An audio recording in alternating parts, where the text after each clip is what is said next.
በደቡብ ኮሪያ አስደንጋጭ ነገር ተሰምቷል። በርካታ ሚዲያዎችም በፍጥነት እየተቀባበሉት ይገኛሉ። በደቡብ ኮሪያ የራሳቸው ተዋጊ ጄቶች በስህተት በመኖሪያ ስፍራዎች ላይ 8 ቦምቦች አከታትለው መጣላቸውን ተከትሎ የገዛ ዜጎቻቸው መጎዳታቸውን ዓለም አቀፍ መገናኛ ብዙሃን ዘግቧል። ሰላም ጤና ይስጥልኝ ክቡራትና ክቡራን ቤተሰቦች፣ ከዚህ ሰዓት ጀምሮ አዳዲስና ወቅታዊ መረጃዎችን ወደ እናንተ እናደርሳለን። ከታች ይህን ቻናል ሰብስክራይብ በማድረግ እስከ መጨረሻው አብራችሁን ቆዩ እንላለን። በደቡብ ኮሪያ አስደንጋጭ ነገር ተሰምቷል። በርካታ ሚዲያዎችም መረጃውን በፍጥነት እየተቀባበሉት ይገኛሉ። በደቡብ ኮሪያ የራሳቸው ተዋጊ ጄቶች በስህተት በመኖሪያ ስፍራዎች ላይ 8 ቦምቦች አከታትለው መጣላቸውን ተከትሎ የገዛ ዜጎቻቸው ላይ ጉዳት ማድረሳቸውን ዓለም አቀፍ መገናኛ ብዙሃን ዘግቧል። ተዋጊ ጄቶቹ የተኩስ ልውውጡን ያካተተ ወታደራዊ ልምምድ እያደረጉ በነበረበት ወቅት ይህ አስደንጋጭ ክስተት ተፈጥሯል ተብሏል። በሰሜን ኮሪያ አቅራቢያ ፓቺዮ ከተማ KF-16 የተሰኙ አውሮፕላኖች ሲያደርጉት የነበረው ከሰሜን ኮሪያ ሊደርሱ የሚችሉ ጥቃቶችን ለመከላከል ያለውን ዝግጁነት የሚፈትሹ መደበኛ ልምምዶች እያደረጉ በነበረበት ጊዜ ነበር ይህ አሳዛኝ ድርጊት የተፈጸመው። በዚህን ጊዜ ከልምምዶች ቀጠና የተወነጨፉት ጥይቶች በተደጋጋሚ በመኖሪያ ቤቶች አቅራቢያ በመውደቅ ብዙ ጉዳቶችን አስከትሏል። በደቡብ ኮሪያ በራሳቸው አየር ኃይል በደረሰው ጥቃት መካከል ሁለቱ ግለሰቦች አንገታቸውና ትከሻቸው ላይ ስብራት እንደደረሰባቸውና ፍንዳታው በተከሰተበት ወቅት በስፍራው መኪና እየነዱ የነበሩ አንድ የ60 ዓመት አዛውንት አንገታቸው ላይ የፍንዳታው ፍንጣሪ መሰካቱን ዮሐንፒ የተሰኘው የደቡብ ኮሪያ የአገር ውስጥ ሚዲያ ዘግቧል። አዛውንቱም ስለ ሁኔታው ሲጠየቁ መኪና እየነዳው በነበረበት ወቅት ከፍተኛ ፍንዳታ ሰማው፣ ከእንቅልፌ ስነቃ ራሴን አምቡላንስ ውስጥ አገኘው ሲል ተናግረዋል። KF ተዋጊ ጄቶቻችን AMK 82 የተሰኙ 8 ቦምቦችን ባልተለመደ ሁኔታ ጥለዋል። ቦምቦቹም ከልምምድ ቀጠና ውጪ አርፏል። የአንደኛው ጄት አብራሪ የተሳሳቱ መዳረሻዎችን በማስገባቱ ቦምቦቹ በመኖሪያ ስፍራዎች ውስጥ እንዲወድቁ ምክንያት መሆኑን የአገሪቱ መከላከያ ተናግረዋል።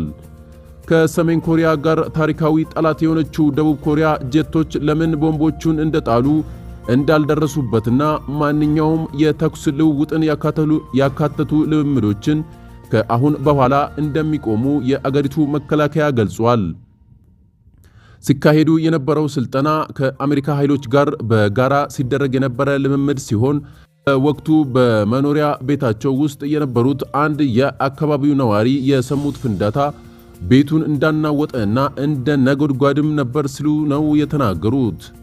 በአቅራቢያው የሚገኝ አንድ የአረጋውያን እንክብካቤ ማዕከልም ጉዳት እንደደረሰበትና የማዕከሉ ዳይሬክተር በበኩላቸው ሕንፃው መስኮቶች ተሰባብረው አንድ አስተማሪያቸው እንደቆሰሉና ወደ ሕክምና ማዕከልም ተወስደዋል ብለዋል። የደቡብ ኮሪያ አየር ኃይል ድርጊቱ ላይ ምርመራ መክፈቱን እንዲሁም ለደረሰው ጉዳት ይቅርታ ጠይቆ ለተጎዱት የገዛ ዜጎቹም ካሳ እንደሚከፍል አስታውቋል ሲል ቢቢሲ ዘግቧል። በሌላ መረጃችን አሜሪካ 240,000 ዩክሬናውያንን ከሀገሯ ለማባረር ማቀዷ ተነገረ። የዶናልድ ትራምፕ አስተዳደር የሩሲያ ጦርነትን ሸሽተው አሜሪካ ለገቡ ዩክሬናውያን የተሰጠውን ጊዜያዊ የመኖሪያ ፍቃድ ለመሰረዝ እየተንቀሳቀሰ መሆኑ ተሰምቷል። ይሁም ከ500,000 በላይ የኩባ፣ ሃይቲ፣ ኒካራጓና ቬኔዙዌላ ስደተኞችም በተመሳሳይ በፍጥነት ከአሜሪካ እንዲወጡ ይደረጋል ተብሏል። ሬውተርስ ለጉዳዩ ቅርበት አላቸው ያላቸውን የትራምፕ ባለስልጣንና ሌሎች ምንጮችን ጠቅሶ እንዳስነበበው ከአሜሪካ የሚባረሩት ዩክሬናውያን የሩሲያ ዩክሬን ጦርነትን ሸሽቶ አሜሪካ የገቡ ናቸው። የቀድሞ የአሜሪካ ፕሬዝዳንት ጆ ባይደን የዩክሬናውያኑ በአሜሪካ ጊዜያዊ የመኖሪያ ፍቃድ እንዲያገኙ መፍቀዳቸውን ዘገባው አስታውሷል። የባይደን አስተዳደር ያሳለፈው ውሳኔ ከ1.8 ሚሊዮን በላይ ስደተኞች ወደ አሜሪካ በህጋዊ መንገድ እንዲገቡና ጊዜያዊ የመኖሪያ ፍቃድ እንዲያገኙ አስችሏቸው ነበር።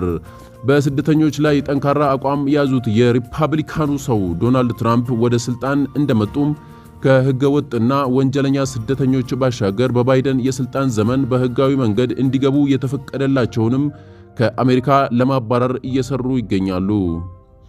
ዩክሬናውያኑን ከአሜሪካ የማስወጣቱ ሂደት ትራምፕና ዜሌንስኪ ባለፈው ሳምንት ካደረጉት ዱላ ቀረሽ የዋይት ሃውስ ንትርክ በፊት የተጀመረ ሲሆን ዋይት ሃውስና በአሜሪካ የዩክሬን ኤምባሲም አስተያየት እንዲሰጡ ለቀረበላቸው ጥያቄ ምላሽ አልሰጡም ተብሏል። ፕሬዝዳንት ትራምፕ ዳግም ወደ ነጩ ቤተ መንግሥት እንደገቡ ካሳለፏቸው ውሳኔዎች መካከል ስደተኞችን ከአሜሪካ ማስወጣት ላይ ማተኮር ቀዳሚው ሲሆን ፕሬዝዳንቱ በግጭትና ጦርነት ምክንያት የአሜሪካን ድንበር በሕጋዊ መንገድ አልፈው ለሚገቡ ሰዎች የሚሰጠውን መብትም ማንሳታቸው ይታወሳል። ሲቢኤስ ቴሌቪዥን አስቀድሞ ባወጣው ዘገባ በባይደን የስልጣን ዘመን ጊዜያዊ ሕጋዊ የመኖሪያ መብት ያገኙ የነበሩት ሀገራት ዜጎች በፍጥነት ከአሜሪካ እንዲወጡ ከሚደረጉት ስደተኞች መካከል መካተታቸውን ጠቁመዋል ሲል አልአይን ኒውስ ዘግቧል። ክቡራትና ክቡራን የአሁኑ መረጃችን ይህን ይመስል ነበር። አዳዲስና ወቅታዊ መረጃዎች እንዲደርሳችሁ ይህን ቻናል ከታች ሰብስክራይብ አድርጉ እያልን በቀጣይ መረጃ እስክንገናኝ ድረስ ሰላም።